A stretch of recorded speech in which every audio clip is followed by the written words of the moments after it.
Pessoal, sejam todos bem-vindos a mais uma videoaula, tá? Para o 8º ano, capítulo 6, nós estamos já concluindo com esse capítulo nosso módulo, tá certo? Para a gente dar sequência aos nossos trabalhos, para a gente realizar também nossas atividades que tem a ser realizada. E nós temos agora capítulo 6, coordenação do corpo humano, tá? Coordenação do corpo humano, como acontece o funcionamento do nosso corpo, as questões neuromotoras, as questões do sistema nervoso, como a gente vem se movimentando e se locomovendo ao longo do tempo, ao longo do espaço também, tá?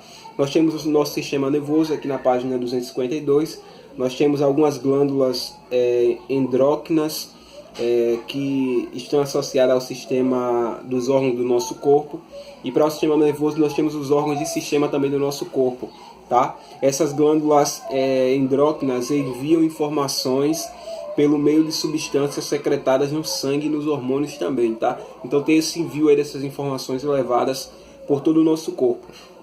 As células que compõem o sistema nervoso são constituídas de células como os glicsódios e os neurônios, tá? Os gliócitos, na verdade, antigamente era reconhecido como neuroglias ou células glias.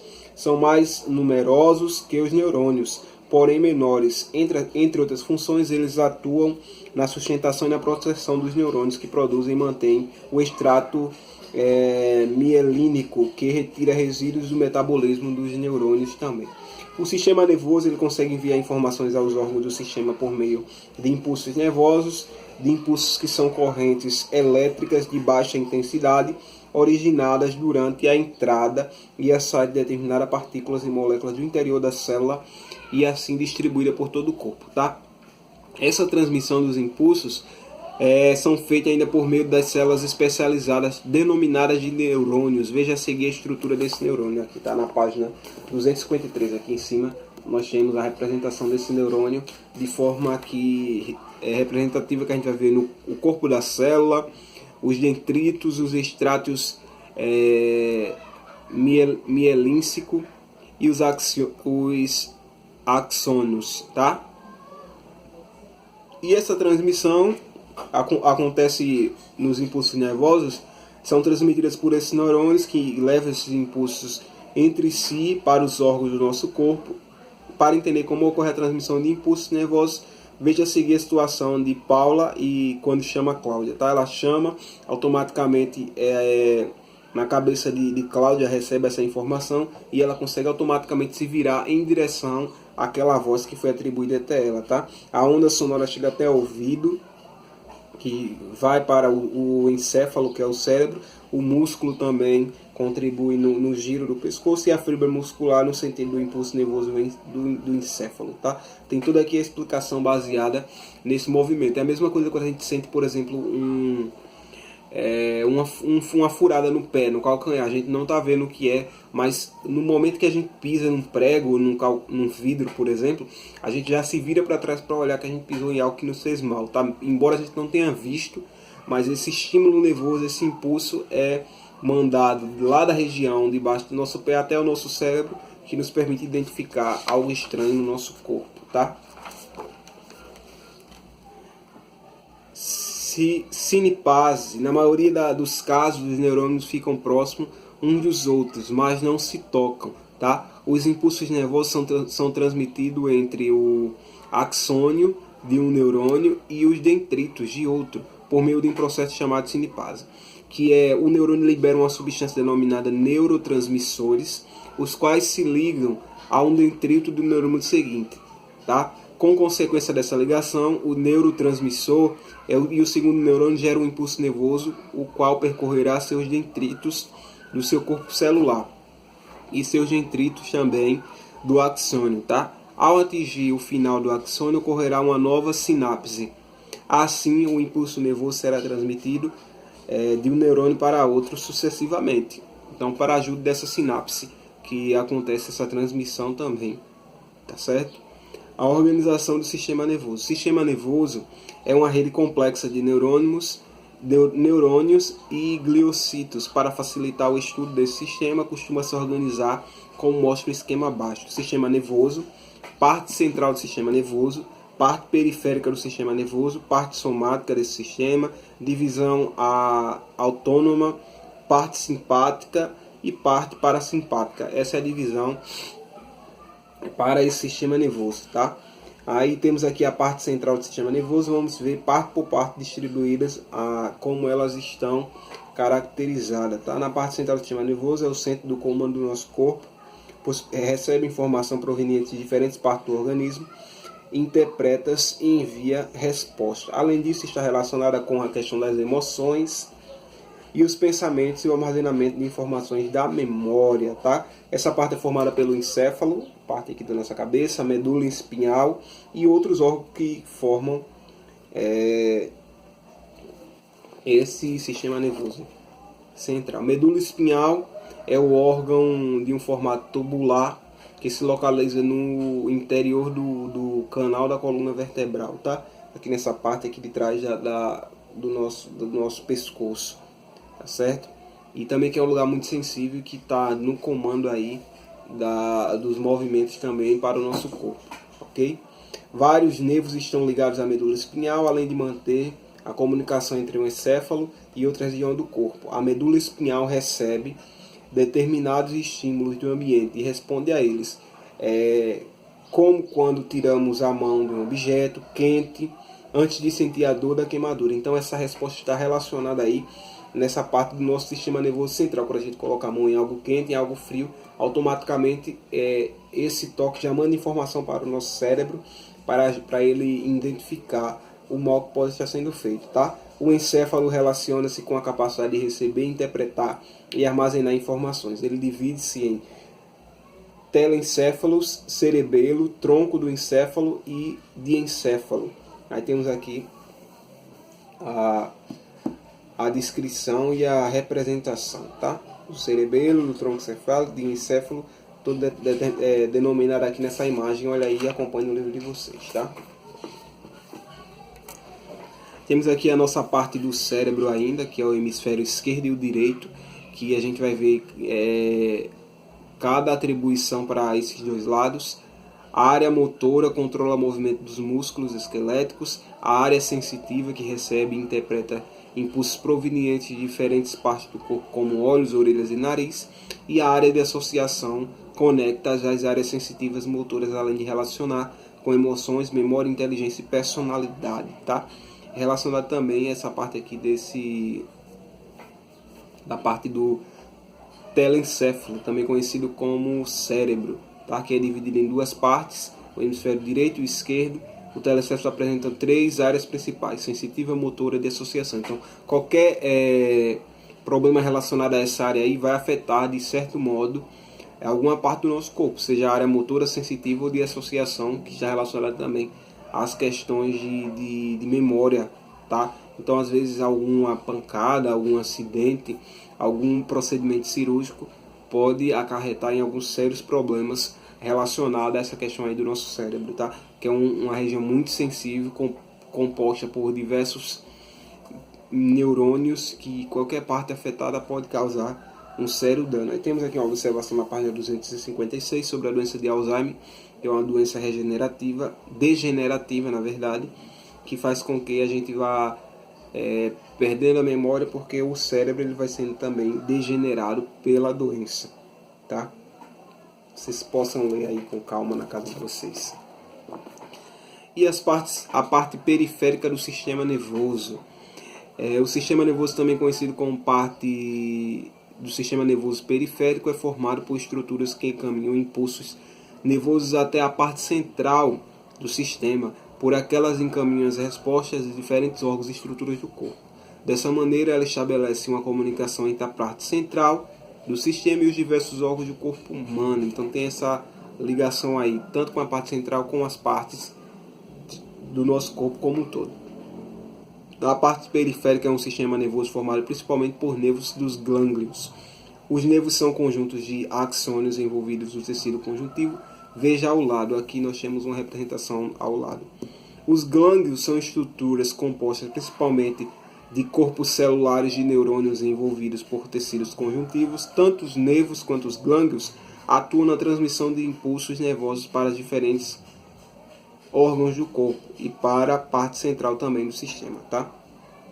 Aqui nós temos uma ciência prática, pode passar, que a gente também não pode ter muito contato, tá? Então, a parte periférica do sistema nervoso subdivide-se em parte somática, também conhecida como sistema nervoso somático, parte autônoma, também conhecida como sistema nervoso autônomo, e a parte somática do sistema nervoso, que transmite informações até a parte central também aos nervos, que levam resposta a essa parte dos músculos esqueléticos. De nossa vontade, a parte somática do sistema nervoso relaciona também as respostas voluntárias do corpo humano, como movimentos feitos nas atividades práticas, que a gente viu lá na página anterior, lá na prática, tá? Atos reflexos. Aí aqui nós temos abaixo, veja o que acontece com o Felipe ao colocar a linha de anzol no anzol. Ele fura o dedo aqui automaticamente. Essa dor, esse furo, manda a informação para o cérebro que está afetando, direcionando para uma possível dor, tá? Para a sensação de dor também que é transmitida. Temos todo o esquema aqui, como acontece com o Felipe na página 258, essa transmissão da dor, tá? Por essa questão aí do reflexo, é o que a gente chama de atos reflexos, tá? A divisão autônoma do sistema nervoso transmite os impulsos nervosos que controlam os músculos liso e músculo cardíaco e as glândulas, ou seja, ela transmite os impulsos nervosos que controlam atividades involuntárias do coração e alguns órgãos, os que compõem o sistema digestório, respiratório e urinário. Então aí o nosso sistema nervoso ele comanda basicamente tudo do nosso corpo, tá? Todos os outros órgãos são comandados também a respeito desse sistema nervoso. A divisão autônoma do sistema nervoso é subdividida em partes simpáticas, também conhecida como sistema nervoso simpático, e a parte parasimpática, também conhecida como sistema nervoso parasimpático, tá? Em geral, mas não em todos os sistemas, a resposta transmitida pela parte simpática e pela parte parasimpática são contrárias, ou seja, enquanto uma estimula, a outra inibe uma atividade. Por exemplo, a parte simpática transmite impulsos nervosos que estimulam a abertura da pupila dos olhos e a parte parasimpática transmite impulsos nervosos que estimulam o fechamento da pupila, tá? Então, abriu a pupila e fechou a pupila está relacionada a essa parte simpática e parasimpática desse sistema nervoso. Temos aqui também a questão de um texto de acessibilidade, que é bem importante vocês lerem também aí com calma, tá? Alguns tipos de drogas que podem fazer mal ao sistema nervoso, como drogas estimulantes, drogas perturbadoras e drogas depressoras, cocaína, êxtase, maconha e o álcool, tá? Então aqui esses tipos de drogas eles afetam diretamente também, de forma invasiva, de forma arbitrária, o sistema nervoso como um todo. Então sempre a gente manter distância e não fazer uso desses tipos de drogas que não fazem mal à saúde de forma nenhuma e só prejudicam o nosso corpo e o nosso sistema nervoso, tá? Página 262, 263 e 264. Não, 262 e 263. Nós temos uma atividade que vocês devem realizar aí no livro de vocês, tá? Realize sua atividade sem falta. 264, as glândulas, tá? Glândulas. Que sensação as pessoas nessa montanha-russa estão sentindo? Aí tem aqui uma montanha-russa e tem a pergunta, tá? Aí vocês podem comentar que provavelmente estão sentindo medo e euforia. Que na verdade esse medo aqui, essa outra sensação de euforia é algo que, assim, é meio contraditório. Você vai ter medo, mas no momento você vai ter algo bom também. A euforia e o medo são sensações controladas pelo hormônio chamado de adrenalina, tá? Que é produzido pela glândula suprarrenal. Os hormônios são substâncias químicas produzidas principalmente pelas glândulas endócrinas. As glândulas são estruturas especializadas na produção e secreção de substância. No caso das glândulas endócrinas, as substâncias produzidas são hormônios que são secretados no espaço entre as células dos tecidos e posteriormente atingem a corrente sanguínea por meio da qual são transportadas pelo corpo, tá? Além das glândulas endócrinas do nosso corpo, possui ainda glândulas exócrinas, tá? E glândulas mistas. Endócrinas estão relacionadas de dentro, endo, e exócrina significa fora. E temos outros tipos de glândulas que a gente considera como glândulas mistas, tá? As glândulas exócrinas têm pequenos ductos que levam as secreções produzidas para o exterior do corpo, ou seja, para fora do corpo, ou para a cavidade da pele, como um tubo digestório. Essas secreções são os hormônios, que, pois, não atuam na coordenação de outros órgãos e tecidos, nem são transportados pela corrente sanguínea, tá? No entanto, eles são muito importantes e desempenham diferentes funções para o nosso corpo. As questões hormonais são ditas e relacionadas baseado nisso. Além das glândulas lacrimais, existem outras glândulas exócrinas, como as sebáceas, que secretam sebo, e as sudoríferas, que secretam suor, as salivares, que secretam salivas, tá? E as glândulas mistas produzem hormônios e outras substâncias que são transportadas por meio de ductos, como é o caso do pâncreas, que é um exemplo de glândula mista, que produz determinados hormônios, como insulina e também o suco pancreático. A insulina é transportada por meio da corrente sanguínea e o suco pancreático é transportado até o intestino delgado por meio dos ductos. A seguir nós conheceremos mais detalhes de algumas glândulas do corpo humano. Hipófise é uma glândula endócrina que produz vários hormônios que atuam na coordenação de diferentes órgãos, inclusive em outras glândulas endócrinas. Por esse motivo, elas são chamadas de glândulas mestras, que estão localizadas aqui na parte da nossa cabeça, tá? Elas são consideradas como glândulas mestras. A parte central do sistema nervoso tem uma grande influência no controle da liberação de hormônios da hipófise. Aí, a seguir, aqui nós temos um quadro, tá? Com alguns tipos de hormônios. Hormônio do crescimento, hormônio estimulante da glândula da tireoide, o TSH, hormônio do folículo estimulante, o FSH, hormônio luteizante, a proclatina, ocitocina, hormônio do antidiurético. Então, esses hormônios fazem parte do nosso corpo e estão aí exercendo diversas funções, e aqui ao lado nós temos as principais funções de cada um deles, tá? Quando eles estão em falta ou em excesso, também pode causar alguns danos à saúde, tá bom? Página 265.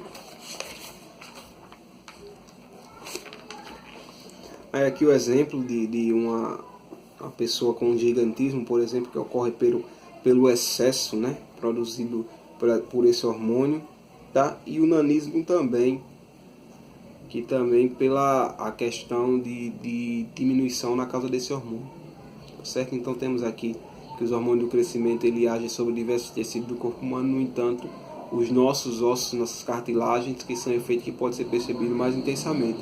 A tendência do nosso corpo é produzir maior quantidade de hormônio de crescimento durante a infância, até o pico de adolescência, quando se observa o crescimento mais intenso do corpo humano, tá? Então temos aí essa produção geralmente da nossa infância até a adolescência, que é o hormônio GH, tá? Temos aqui um cara grandão e uma baixinha aqui, tá? Está relacionado a essa questão aí desse hormônio do crescimento.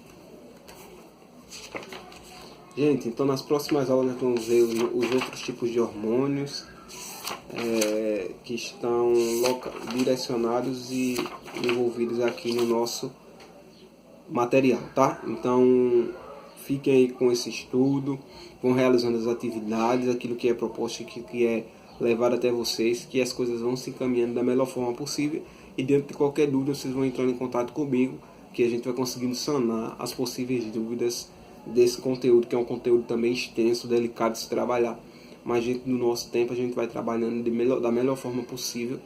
Isso vocês me ajudando e eu ajudando vocês também, como forma de mediador, como forma de ajudar vocês nesse auxílio prático, tá bom? Então qualquer dúvida fale comigo, que vou estar disposto a atender vocês e realizar todo acompanhamento possível para esse conteúdo e demais conteúdos também. Fiquem todos bem.